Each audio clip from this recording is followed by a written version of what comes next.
Bueno, un podcast más de Aguas Abiertas con una invitada, Liliana. ¿Cómo vas? Feliz de ser tu invitada y de poder hablar acá contigo como si fuéramos muy buenos amigos. Hace días quería invitarte y hemos hablado en esta primera temporada de emprendimiento, ¿cierto? Hemos llegado a varias conclusiones y una de ellas es que emprender es como la extensión de nuestro ser, es un expansor.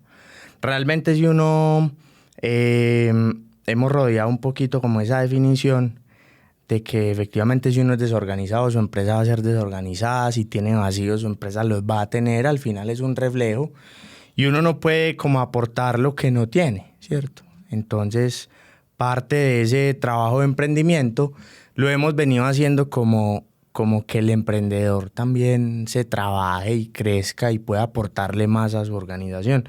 Y yo creo que por eso estás aquí, tratando de ayudarnos un poquito a entender ese complejo mundo del emprendimiento y de lo que somos. ¿Cómo vas, Lili? ¿Cómo van tus negocios? ¿Cómo va tu emprendimiento? Feliz, muy contenta. Es un honor aquí acompañarte en este proyecto tan maravilloso que tienes. Cuando hablamos de ese emprendimiento y de organizar al emprendedor para que todo le funcione, pues estamos hablando de que como estamos adentro, es el reflejo de lo que estamos proyectando afuera. Entonces es maravilloso saber que a medida de que cada persona empieza a encontrar como su propio ritmo, su propio rumbo, puede manifestar un emprendimiento afuera. Cuéntanos un poquito a qué te dedicas. Bueno, yo soy terapeuta holística, trabajo todo lo que tiene que ver con el ser, la parte energética, la parte emocional, y eso se ve proyectado también en la parte física. O sea, a medida de que uno va mejorando toda esa parte energética y emocional, se mejora la parte física. Y a veces ese tipo de como de conciencias y de trabajos los olvidamos demasiado. O sea, al final, a medida como que uno va viendo y va creciendo y se va equivocando y va mirando otro tipo de escenarios, lo energético empieza a ser parte fundamental de lo que uno emprende. Es que debería ser el principio por donde uno inicia cada proyecto, porque la energía es lo primero. O sea, todo en este universo es energía. Y la energía primordial es la energía mental. A través de tu pensamiento es que empezás a crear. Creas una idea, la empezás a manifestar con lo que verbalizas y de ahí ya le empezás a dar una forma. Por eso lo primero que se hace es bautizar. ¿Cómo vamos a bautizar este proyecto? ¿Cómo se llama? Para poderlo empezar como a darle una forma. Porque después de que se nombra, eso empieza a tener forma y ya existe. Me llevas a un punto de una conversación que tuvimos alguna vez porque para mí fue muy bonito entender ese concepto de la trilogía. Y que la creación, todo lo que crea al final es esa trilogía. ¿Cómo funciona esa trilogía? Pensamiento, sentimiento y palabra. A través del pensamiento, que es una energía eléctrica, empezamos a manifestar, ¿cierto? Esa fue la idea. El sentimiento, cómo me voy a sentir con esa idea o con eso que estoy pensando. Y la verbalización, que es la primera manifestación, esa es la trilogía para poder manifestar. Entonces, quiero emprender un proyecto de un restaurante. Entonces ya tengo una idea de qué comida va a ser, cómo se va a llamar, cómo va a funcionar, la emoción y la alegría de que ya lo voy a crear, y a medida que lo voy nombrando, ya empieza eso a tener una forma. Eso es maravilloso. O sea, la energía no se equivoca. La energía siempre nos está mostrando qué es lo que debe ser. Mira que muchas veces vamos como emprendiendo y vemos como que todos los caminos se abren, ¿cierto? Y dice uno, marica, esto va derechito, esto no tiene pérdida. Y es eso. O sea, cuando uno tiene como claridad y empieza a darse cuenta de que las cosas van como engranando una detrás de la otra, ese es el camino perfecto. Que hay veces que dice uno, vení, hay ciertas dificultades, hay ciertos problemitas, venga, paremos, esperemos, miremos cómo está la situación, a ver qué es lo que está pasando primero dentro de mí para poder saber qué es lo que debo de cambiar. Porque ese es el error que todos cometemos, querer cambiar afuera lo que se debe cambiar adentro. Lili, ¿cómo llegas a dedicarte a eso? Eso es una historia larguísima. O sea, desde muy niña siempre tuve como inquietud de cómo funcionaba mi mente. Primero era lo mío, siempre me he preocupado es por un autoconocimiento y ese siempre ha sido como el motivo y como el motor que me lleva a aprender ciertas cosas, como para tratar de entenderme a mí, porque ha sido un camino largo y complejo. De profesión soy diseñadora de modas y por ahí fue como lo que me llevó a estudiar lo que debería de ser. Pero mi pasión ha sido siempre el autoconocimiento. Pero ejerciste... ¿Diseño de modas? Sí. Sí. ¿Y ahí que trabajaste en lo corporativo, emprendiste? Emprendí y como a todos los emprendedores, quebré, volví, quebré. Tuve a mis hijos, entonces dejé eso a un lado. Empecé nuevamente porque me fui para Bogotá. En Bogotá tuve otra vez la oportunidad de empezar de nuevo a emprender. Ahí quedé viuda, entonces regresé para acá. Acá era emprender otra vez, pero totalmente diferente porque ya era con una responsabilidad de 3 hijos, porque pues quedar viuda y tener 3 hijos sola fue pues un cambio de vida total. Entonces ahí sí empecé en lo corporativo. Duré como 2 o 3 años y volví a empezar a emprender. ¿Y siempre sentías ese llamado como de la otra, pues de tu vocación a lo que estás dedicado hoy? Siempre estuve conectada con la parte energética, pero como usuaria. Siempre buscaba o talleres o cursos o un terapeuta. Siempre he estado en terapia. Toda mi vida he estado en terapia, como desde los 17 o 18 años. Empecé a asistir a terapia porque tenía un problema de manejo de ira. O sea, me enojaba hasta con la sombra, peleaba con todo el mundo y no me gustaba esa forma de ser, pero no sabía cómo cambiarlo. Entonces empecé ese proceso y siempre he estado como usuaria. Nunca me imaginé estar al otro lado. ¿Y en qué momento dijiste, eso es realmente a lo que me quiero dedicar? Esto que te acabo de contar de que quedé viuda empezó como ¿qué te digo yo? Como a caerse como el castillo de naipes. Lo primero fue la muerte del papá de mis hijos, luego vino la muerte de mi mamá, mi hija entró en drogadicción, vino la muerte de mi papá y todo eso me llevó a la quiebra total. O sea, el emprendimiento que tenía, que era un almacén, después de haber trabajado en corporativo, emprendí con un almacén de ropa y todo eso a la quiebra. O sea, me vi literal sin nada que hacer.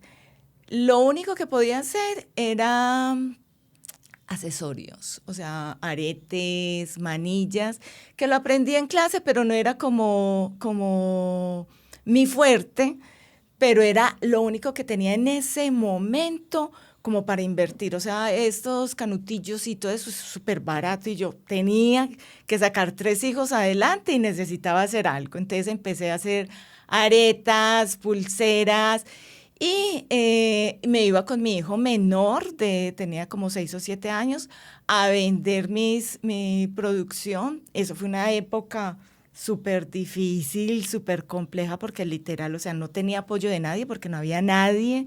Lo único que podía era hacer lo que podía hacer con mis manos. O sea, fue un inicio muy, muy complejo, pero con eso sobreviví más o menos 2 años hasta que empecé a estudiar algo que se llama metasofrología cuántica.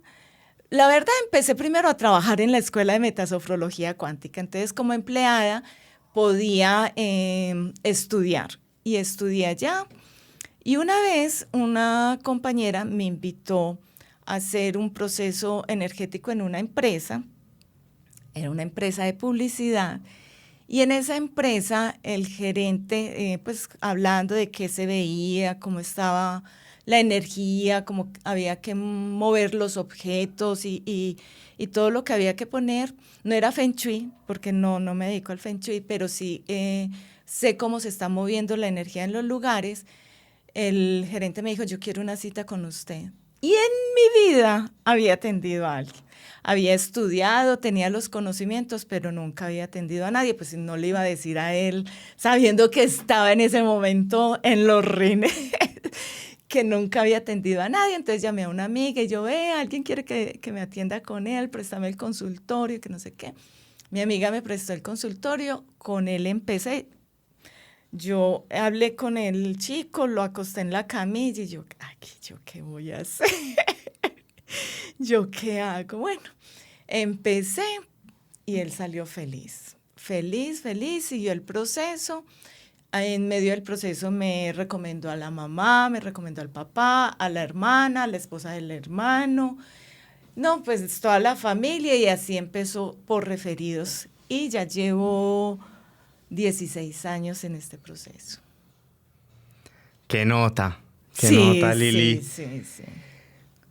Porque a veces entender el llamado cuando todo se pone gris no es tan fácil. No. O sea, porque todo depende como de las narrativas que uno se cuente cuando todo está gris. Y no son positivas, no son positivas. Y entonces, vámonos a ese momento donde todo empieza a parecer negativo, ¿cierto? Y a ser negativo. Uh-huh. Cuando todo empezó a ser gris y cuando todo empezó a no ser favorable, padeciste ese proceso y hasta qué momento o en qué momento empiezas a cambiar de narrativa, a decir, posiblemente esas cosas tan negativas fue lo mejor que me pudo haber pasado. En este momento de mi vida, digo, fue lo mejor que me ha podido pasar. En el momento en que lo estaba viviendo, lo veía como, Dios mío, bendito, ¿qué voy a hacer? Es que imagínate una mujer sola con 3 hijos. Decía yo, Dios, ¿qué voy a hacer?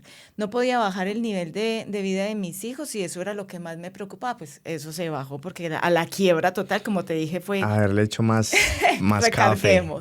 Quedé en los rines. En los momentos que esos pensamientos llegaban, porque muchas veces me cortaron los servicios, muchas veces me despertaba y yo decía, ¿qué le voy a dar hoy de comida a mis hijos? Y me tocaba arrancar con mi niño chiquito a recorrer almacén por almacén a ver qué vendieron, cómo les fue. Yo decía, ay, Dios mío, ¿cómo voy a superar esto tan complejo? Porque era muy complejo y más cuando uno está solo, dice uno, pues en cualquier hueco me meto, pero ya con hijos es más difícil. Para mí era como, lo que me motivaba era como saber que cada día traía una experiencia diferente. Era como, yo llegaba a mi casa y mi hijo pequeñito me cantaba, me abrazaba, y yo con la lágrima aquí y me llegaba como esa energía de él. Y yo decía, no, marica, algo nuevo tiene que aparecer mañana, algo positivo tiene que aparecer. Y todos los días pensaba, esto tiene que cambiar. Esto va a llegar el momento en que tiene que cambiar. Y empecé a repetirme en mi mente y verbalmente, todo en el universo es perfecto. Todo en el universo es perfecto y por algo lo estoy viviendo. No era fácil porque, pues, marica, llegar a la casa y que te cortaron los servicios y cómo vas a decir todo es perfecto cuando todo está oscuro y cuando literal no hay nada más que hacer sino esperar. Yo decía, hijo de puta, esto es perfecto. Pero volví y repetía así, todo en el universo es perfecto. Y llegué a entender que lo que estaba en mi mente se empezaba a manifestar en mi entorno. Entonces empecé a decir, bueno, yo quiero hacer esto en mi vida. Y no es como chasquear los dedos y decir, no, ya hoy pensé y en 2 semanas mi vida cambió. No, eso fue un proceso largo y lento, porque uno empieza a tener cambio de mente, pero hay días y crisis que vuelven y lo tiran a uno al piso y decir, marica, perfecto, este mierdero en el que ando, perfecto no es. Y más cuando hay necesidad, que es el problema de cuando uno emprende, que hay una incertidumbre financiera todos los días y uno no sabe qué va a pasar mañana. O sea, estoy necesitando pagar los servicios, necesito pagar el arriendo y hoy no hay, mañana qué va a pasar. Entonces es como, venga, siga, que es que si paro no va a haber posibilidades, pero si continúo algo va a pasar. Además, Lili, que para que haya luz debe haber oscuridad. Y eso, cuando empecé a entenderlo, creo que también cambia mucho la perspectiva de cómo uno ve la vida. Porque obviamente, si tú siempre permaneces en la luz, qué fuerte, porque también, primero se vuelve un paisaje, y segundo, estar en la oscuridad te hace valorar la luz, ¿cierto? O sea, saber que va a anochecer, pero que después de la noche seguramente también va a haber esa luz. Eso hace que las narrativas te lleven a un punto de pensar que todo pasará, lo bueno y lo malo. Exacto, y ese es uno de los tatuajes que tengo pendiente con mi hijo de todo pasará. Es muy complejo entenderlo e integrarlo en uno, porque en el momento del caos uno no cree que eso va a pasar, uno cree que se va a quedar ahí. Y uno se queda desde el pensamiento y desde el miedo, porque genera miedo cambiar. O sea, el cerebro está ahí diseñado para protegernos. Y protegernos es que mantenernos en la forma ya conocida. ¿Cuál es la forma conocida? El caos y el miedo. Además que es una ley. La ley de la termodinámica, creo que la segunda, que dice que todo es, o sea, que el universo tiende a ser caótico. No sé en qué momento de la vida o de nuestras narrativas, Lili, pensamos que todo tenía que ser calma y que todo tenía que estar en el status quo y que nada podía cambiar y que el caos es malo, ¿cierto? Sabiendo que el universo, la energía y todo en lo que estamos tiende a ser caótico. Y realmente cuando uno empieza a leer un poquito de cuántica y de cómo funcionan todas estas leyes, empieza a pensar inclusive que el caos es tan necesario para que los modelos evolucionen y crezcan, ¿cierto? Que empieza uno a ver el caos y dice, qué bonito que en este caos tengo dos opciones, o como energía muero o como energía evoluciono. Y entenderlo cuesta. Cuesta mucho. Yo tengo esos dos conceptos de forma diferente. Yo siempre digo, o puedes convertirte en víctima o te puedes convertir en un referente. Ya tú decides. Además que también es muy... O sea, se presta mucho para que uno viva en paradigmas de víctima, es más fácil. Pues para mí era muchísimo más fácil, porque imagínate, viuda, la familia muerta, 3 hijos, marica, ya, y que como mi esposo murió por el proceso de violencia de este país, incluso renuncié a eso de ser víctimas del conflicto armado, porque cuando iba a esas oficinas a hacer la presentación del caso, yo decía, marica, uno como víctima aquí lo lleva y lo trae el que sabemos, porque yo me sentaba frente se me fue el nombre, el funcionario, y literal el lenguaje corporal era o sea, víctima total, no tenía nada que hacer ahí. Y un día salí de esa oficina y yo, marica, yo aquí no voy a volver, pues dan un auxilio que a muchas personas le pueden servir, pero desde el sentir que yo tenía en ese momento no me ayudaba. Desde lo que yo necesitaba sacar de mí, no me ayudaba a sentirme víctima. Entonces ese título, yo siempre he pensado, debe haber alguien que lleve a cambiar ese título de víctimas del conflicto armado a otro nombre totalmente diferente, donde pueda empoderar a la persona y convertir eso que vivió en una sabiduría y en un proceso de vida que pueda modificar ese sentir y pueda ayudar no solo a esa persona, sino a todo el medio en que se mueve. ¿Y cómo empezar a hacer esos cambios? Los cambios de... Tú estás en una situación no lo más favorable, ¿cierto? Y cómo desde lo energético, lo mental, lo de... O sea, cómo coger todo eso y empezar a transformar para salir, porque al final Ajá. eso hace parte también del emprendimiento, o sea... Ese autoconocimiento que toda la vida me ha cuestionado y que me ha traído donde estoy y que fue complicado, como decíamos ahora, el caos que me motivó a llegar acá, pero ese decir cómo me estoy sintiendo y estoy feliz como me siento.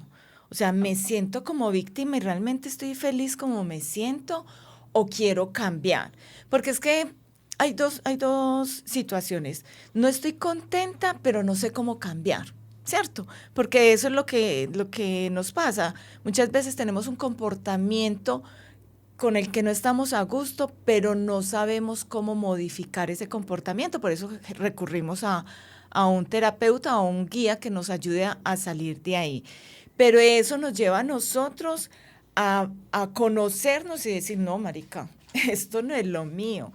O sea, esta vida bien cortica, para uno vivir aburrido, de víctima, sin viendo a todo el mundo feliz, bueno, no todo el mundo, pero viendo unos referentes, por eso siempre digo, o te quedas de víctima o te quedas de referente, viendo unos referentes disfrutando la vida y venga, el que hizo, porque él y yo no tenemos nada diferente, tenemos la misma composición orgánica y las mismas capacidades mentales. ¿Qué hizo esa persona que lo llevó a estar donde está? Por eso o decide ser víctima o decide ser referente, desde cómo te estás sintiendo. Yo creo que ese es el primer cuestionamiento que debemos de hacernos. ¿Cómo me estoy sintiendo? Yo siempre le pregunto a las personas que generan un cariño en mí, no cómo estás, sino cómo te sientes. Hace poco veía inclusive un video que hemos acostumbrado mucho a preguntar cómo estás, pero no cómo te sientes. Y uno normalmente, y he hecho ese ejercicio hace poco, de personas obviamente que quiero entablar una conversación y que son cercanas, y no preguntar cómo estás, sino cómo te sientes. Y uno, cuando le preguntan eso, como que te sacan del libreto. Total, es que cuando le preguntan a uno cómo estás, la respuesta automática, no, súper bien, marica, no, con toda, para adelante, que no sé qué, pero ¿cómo te sientes? Marica, hoy ha sido el día caótico, o sea, yo tengo un chat con unas amigas y la pregunta es esa, ¿viste cómo te sentiste hoy? No, hoy ha sido un día fatal, que no sé qué, cosas que normalmente decimos no se pueden decir, pero ¿por qué no podemos decir que estamos mal? ¿Por qué no decimos, marica, tengo el corazón roto y estoy destruida? O sea, hoy estoy para que me recojan con cuchara. Hay personas que yo les pongo en el chat, marica, necesito un abrazo, por favor, porque necesito como sentirme sostenida por algo, por alguien, porque realmente hay días que lo dejan a uno destruido, pero como nos acostumbramos a decir, no, bien, bien, súper bien, bueno, ahí más o menos, pero decir uno estoy destruido, venga, ¿qué le pasó? No, es que pueden ser cosas insignificantes para el otro, pero para mí como que, ay, venga, necesito que me tengan aquí, llévenme hasta la orillita, porque no tengo fuerzas para nadar.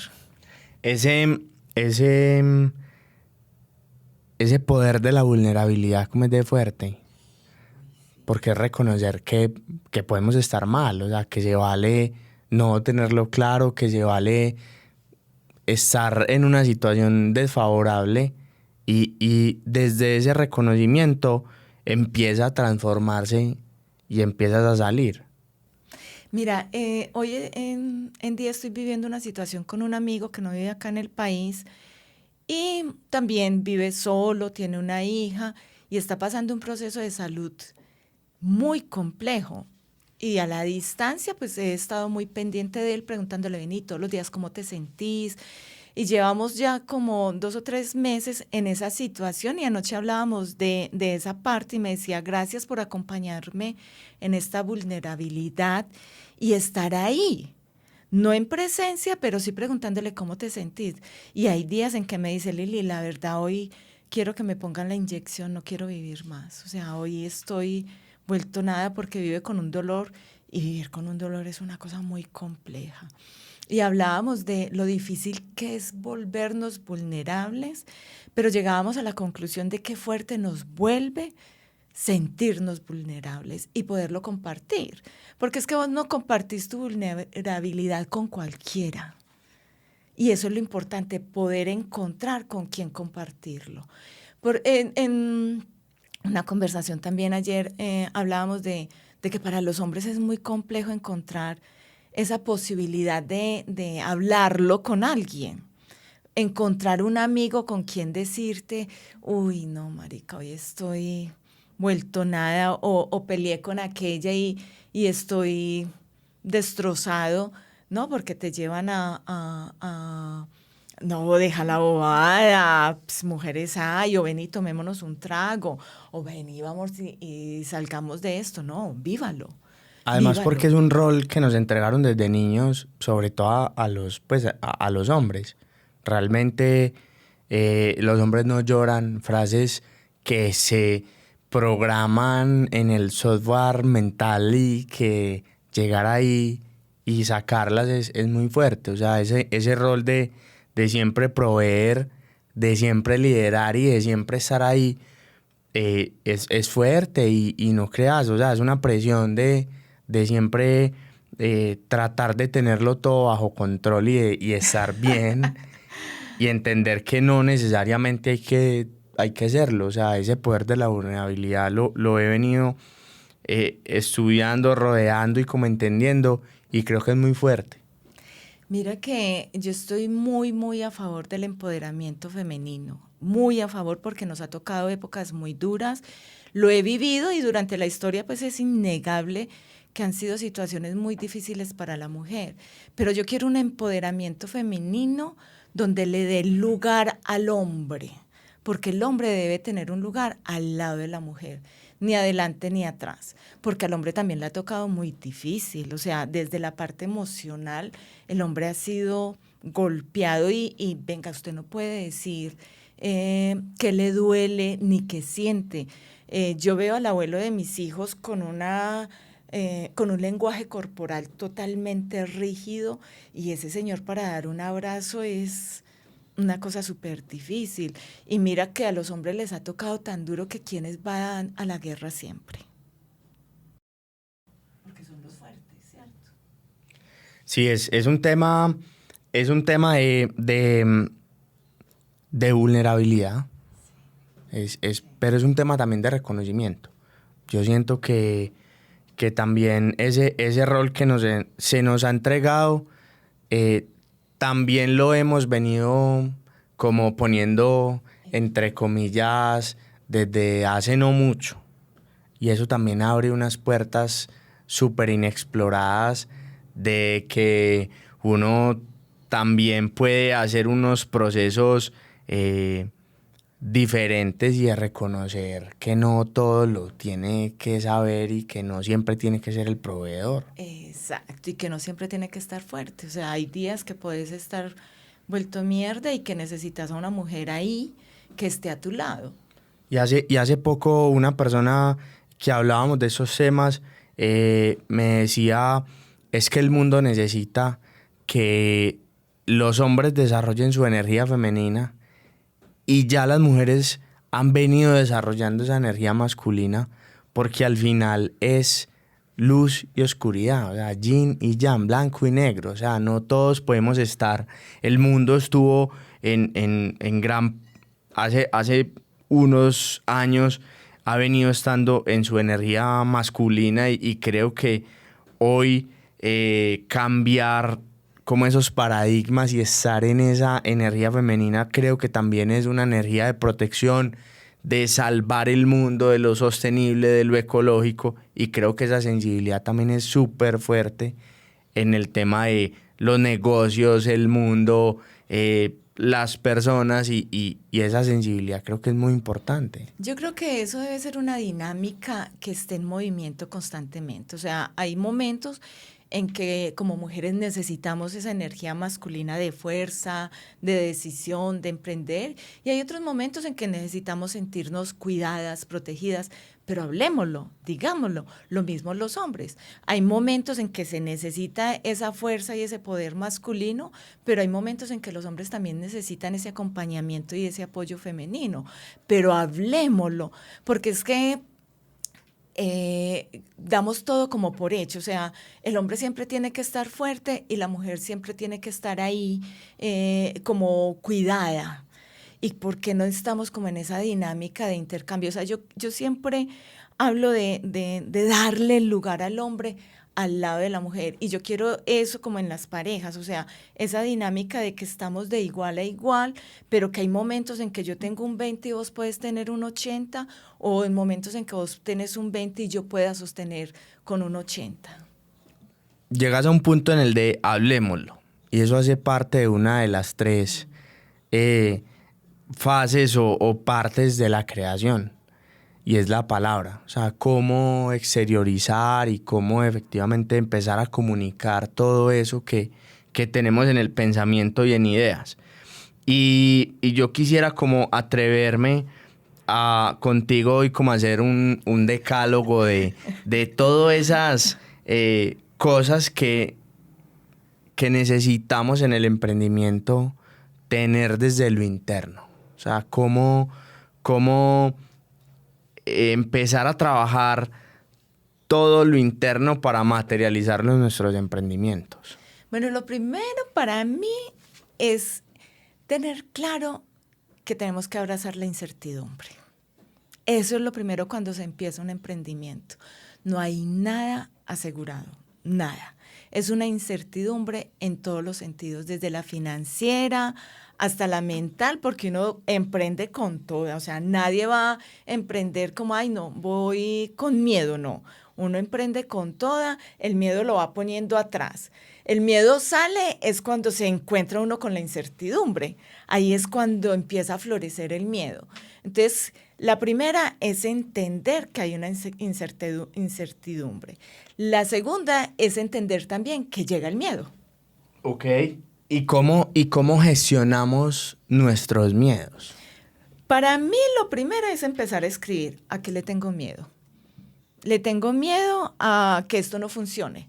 Le tengo miedo a que en 3 meses no alcance el punto medio. Le tengo miedo a que, no sé, empieza como a enumerar realmente a qué le tengo miedo, y a medida que vas enumerando a qué le tienes miedo, al frente empezá a enumerar cuál sería la estrategia para vencer ese miedo.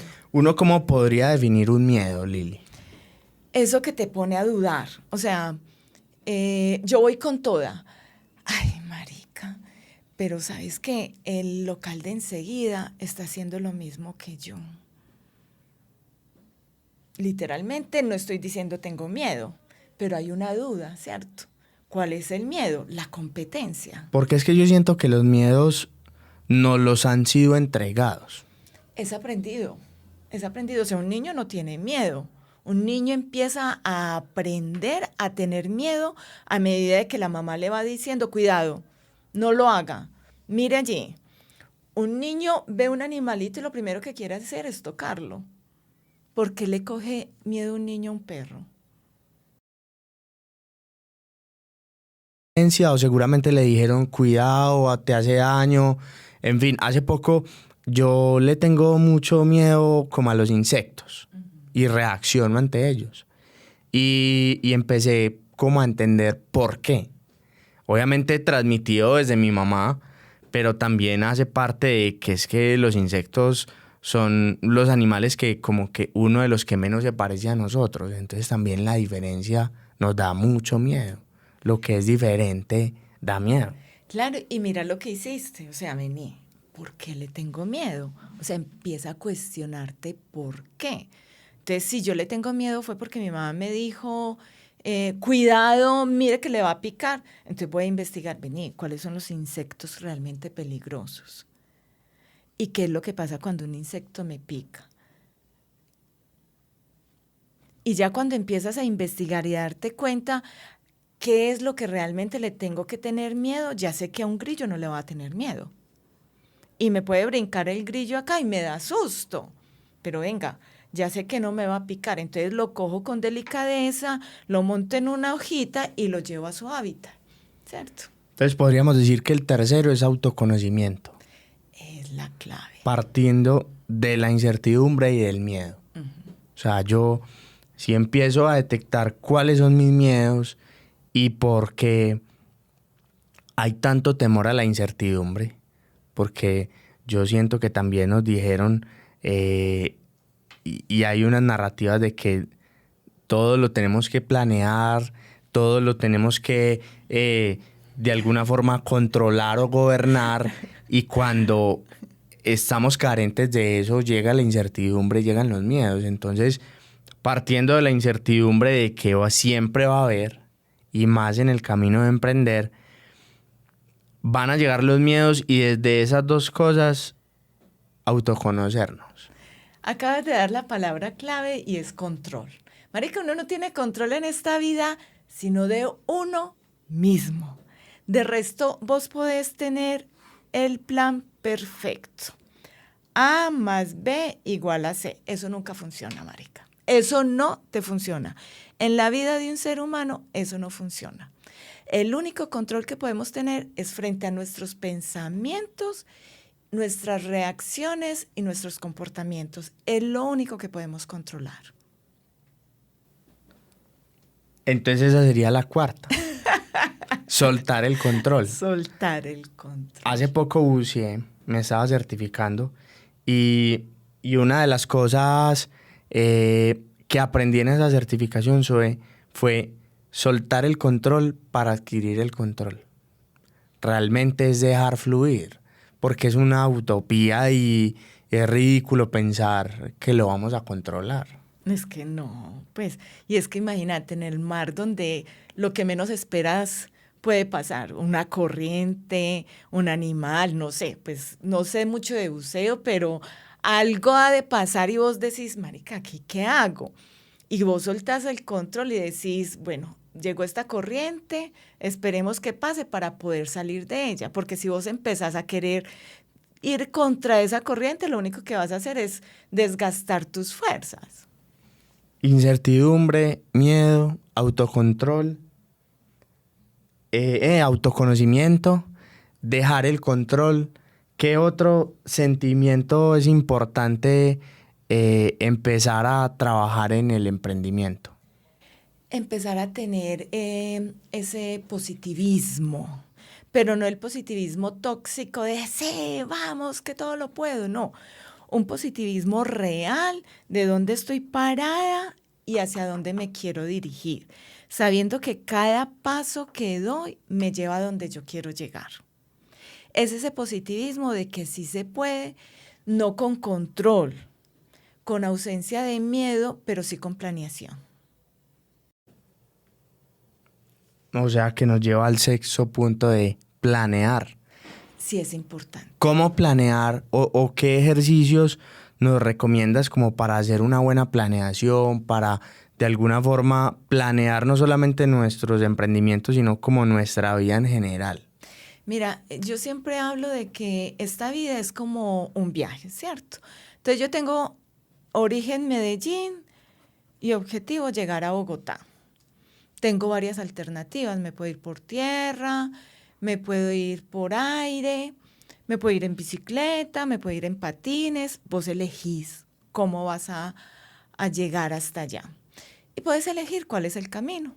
Puedes ir planeando si paro en cada pueblito, si descanso, si voy en un viaje directo, si viajo de acá a Cali, Bogotá, si tengo escalas.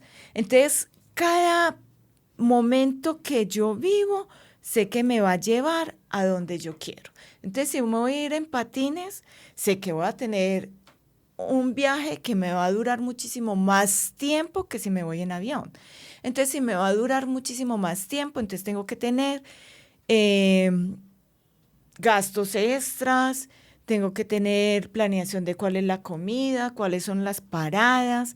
Entonces, de acuerdo a eso, voy sabiendo cómo es que debo de manejar cada situación.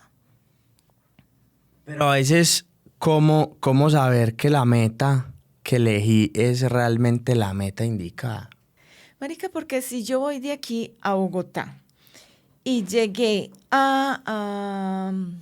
no sé, a ver, a Dorada, y en Dorada llevo 3 días, y en Dorada llevo 3 meses, y en Dorada llevo ya 6 años, y me quedé feliz en Dorada, pues vuelvo y reevalúo si es Bogotá lo que yo quiero, si es allá donde yo quiero llegar, que encontré en Dorada que me hizo parar y que me hizo quedarme ahí.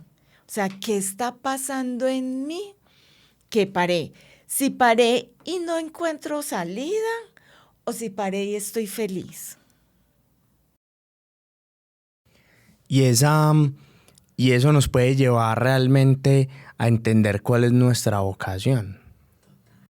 Total, total. Mira que yo llegué a ser terapeuta y yo no pensaba, o sea, me estaba formando por conocimiento, porque me gusta mucho estudiar. Siempre con mi papá llegué a hablar mucho del tema de, marica, uno en la vida no debe dejar de estudiar. No por un título, sino porque tan cortica esta vida y tantas cosas que se deben de aprender. Se deben, no, a los que nos gusta, porque hay personas que no les, con lo que tienen de conocimiento viven bien y es totalmente respetable. Pero a mí me gusta mucho aprender y siempre estoy investigando y siempre quiero saber y toco un tema y toco el otro y este como lo asocio con el otro. Entonces, a las personas que nos gusta aprender, entonces es importante empezar como a cuestionarnos y vení, miremos aquí, miremos allá para podernos alimentar. Es que se vuelve como tan amplia la zona de confort que salir de ahí se nos hace difícil. Entonces, ya conozco mi zona de confort y no, yo aquí estoy feliz, estoy cómoda, pero en esa zona de confort yo no crezco.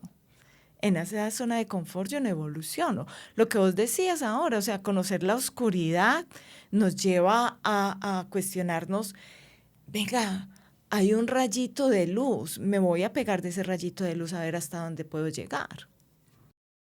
Ese rayito se puede bautizar como intuición. Es ese llamado del alma que nos dice, venga que las cosas pueden ser diferentes. O sea, no nacimos para trabajar 8 horas al día, dormir 8 horas al día y mirar cómo descanso otras 8. Es difícil entender que no nacimos para sobrevivir, nacimos para vivir y disfrutar de la vida.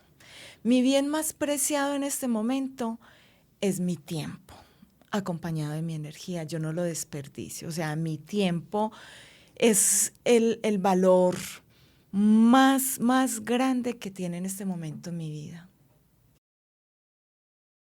Con ese quisiera hacer un paréntesis en la intuición, porque siento que es una herramienta como muy inexplorada que todos tenemos, pero que pocos nos dedicamos a entrenarla y a que crezca cada vez más. Siento que es muy etérea, no hay, porque también nos acostumbraron a que todo tendría que tener una explicación y una explicación lógica. Mental. Pero realmente la intuición es algo que simplemente llega y que cómo tratar de incentivarla cada vez más.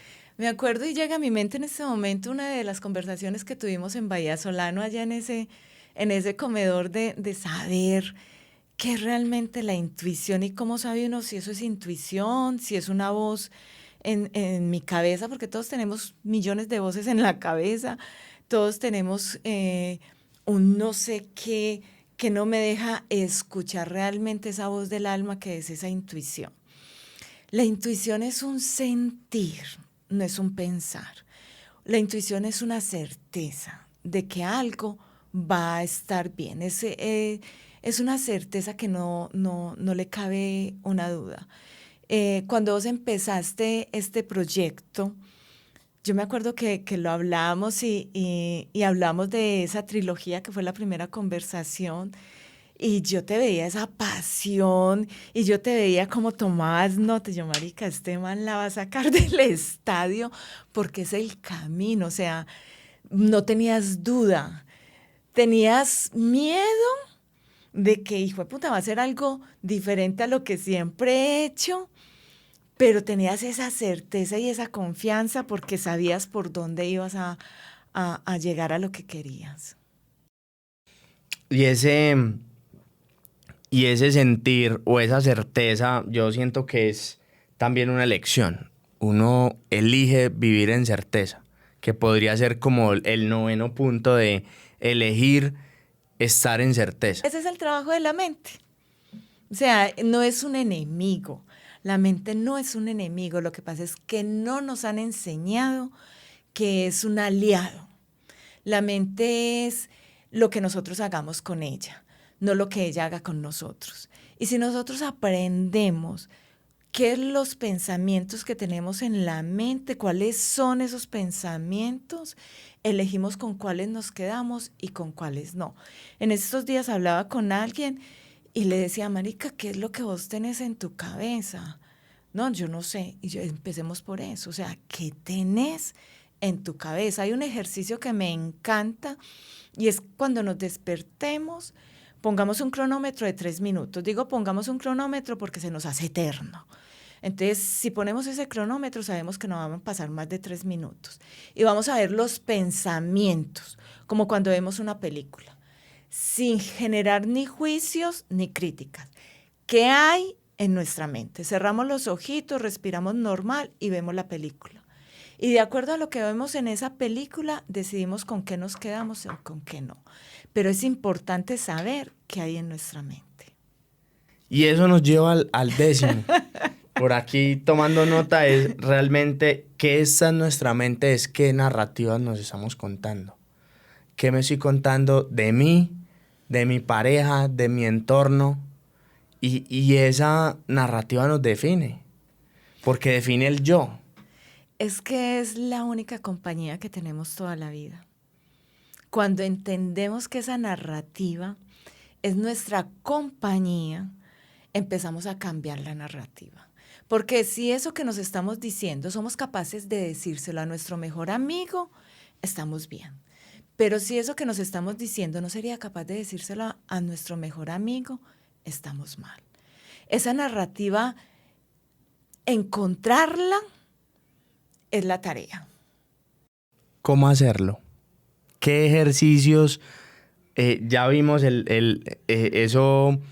Yo estoy tratando de que los primeros momentos después de despertar me acuerdo de qué fue lo que en la noche pasó y lo estoy escribiendo. Y me doy cuenta de cosas que efectivamente estoy pensando que no me aportan, o a veces narrativas que digo, hey, qué bacano que eso viene creciendo y le voy a subir más el volumen. ¿Qué otras cosas podemos generar de hábitos que permitan como desprogramarnos esas narrativas que ya evidenciamos que de pronto nos están haciendo daño? Ahora les decía que mi valor más preciado era el tiempo. Y no porque no pueda hacer nada, antes al contrario, el poder no hacer nada, el poder sentarme en un silencio absoluto y escucharme, el poder estar en una piscina y escuchar mi narrativa. El no hacer nada, el silencio absoluto y la oscuridad nos permite encontrar esa narrativa. Sino que eso da miedo. Estar con nosotros mismos, Lili, da miedo. Vuelvo a que escuchaba esta semana a alguien y me decía, ¿cómo hago yo para estar en silencio? Pues no, yo sí estoy en silencio, pero con el celular al lado. Yo llego a mi casa feliz a poner música. Yo llego a mi casa feliz a prender el televisor. ¿A qué le estás huyendo que no eres capaz de quedarte en silencio? ¿Cuáles son esas palabras tan duras que te estás diciendo que no eres capaz de escucharte? ¿O qué es ese miedo que tienes a brillar que no eres capaz de escucharte? Sí, porque eso, hay un concepto que viene creciendo mucho y es el poder del aburrimiento. Ya uno casi no se aburre porque tiene tantos elementos de distracción que te entretienen y poder aburrirte y poder estar con uno mismo, es ese poder de la introspección que te hace darte cuenta, hey, yo, ¿por qué me disperso tanto? O sea, ¿por qué me aburro tanto? ¿Por qué no dejo o por qué no llego a esos momentos en donde estoy conmigo a escucharme esos pensamientos? Mira, yo tengo un ejercicio muy particular, muy mío, y es que en la semana al menos un día saco la mañana para estar en el Turco y la piscina. ¿Por qué? Porque me meto al Turco y ese calor tan impresionante me lleva a tener la mente en una constante de cómo me estoy sintiendo, o sea, qué está sintiendo mi cuerpo. Salgo de ahí, me meto a la piscina helada, entonces es un contraste, me quedo flotando en la piscina escuchando mi mente y eso me lleva a tener ideas nuevas, a cambiar pensamientos, a identificar narrativas. Porque de todas formas mi labor me lleva a estar muy afuera en el otro. Y esos momentos de estar conmigo se vuelven complicados, porque no soy muy de meditar en quietud. Soy estar en movimiento y en cambio. Mi personalidad. O sea, hay personas a las que les funciona la meditación, la quietud. A mí una meditación no me dura más de 10 o 15 minutos porque mi personalidad me lleva a estar en constante movimiento. Frío y calor, día y noche, luz y sombra, pero es mi forma particular. Por eso digo que el autoconocimiento te lleva a encontrar cuál es tu forma. Porque es que nos regimos por lo que los demás dicen y creen que es lo mejor. Pero si para mí eso no funciona, o sea, si para mí el estar en silencio, en una misma posición, no me lleva a lo que yo quiero, encuentro la mía, que puede ser perfecta para mí, y los otros pueden decir, marica, eso a mí tampoco me funciona, pero entonces encontrar la tuya y no descalifiques la del otro, porque cada uno es un mundo aparte, es un universo constante. Y puede que hoy me esté funcionando y dentro de 10 años diga, no, eso ya no me funciona, o dentro de una hora encuentre otro diferente, pero es el mío. Otro de los valores importantes para mí es esa libertad de poder hacer las cosas a mi manera y que me funcionan. Y me funcionan hoy, y puede que dentro de una hora cambie de opinión y que tenga esa capacidad de decir, marica, no, estaba equivocada, encontré otro que me funciona mejor y me gusta.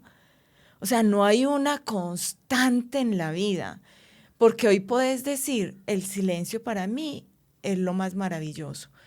Y dentro de 10 años digas, lo que necesito es movimiento y constante ruido para poder encontrar algo que realmente me llene. Qué bonito, Lili, tenerte por aquí. Yo feliz, feliz, es un honor compartir contigo. Me encantan las aguas profundas en las que vas, me encanta todo lo que estás haciendo y no pares, vas por donde es. Muchas gracias por venir en serio y por aportarle a esta comunidad que estamos construyendo, Lili, y que al final todo esto son salvavidas que todos necesitamos. Realmente muchas gracias por venir y por aquí puertas abiertas de en todos esos mensajes y en todas esas palabras que nutren tanto el día a día. Gracias a ti por invitarme y lo único que les quiero como dejar ahí que no se olviden, no pueden ser referentes o pueden ser víctimas, ustedes deciden.